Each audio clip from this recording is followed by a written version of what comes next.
Hello everyone, today we will talk about how to fix or how to solve the problem of privacy on Bumble app. To know how to fix or how to find the solution about privacy on Bumble app, you should just go to settings. In the first, you can go to the window of apps and you can click on Bumble app.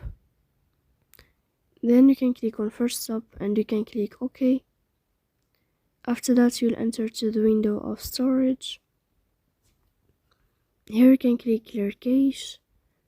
Don't click clear data because that can cause you errors, so you can delete your account. In the end, you can turn off your Wi-Fi and you can turn on your Wi-Fi again to fix that problem. So please don't forget to support us by like and subscribe. See you next time in another video, and thank you for your attention and your watching.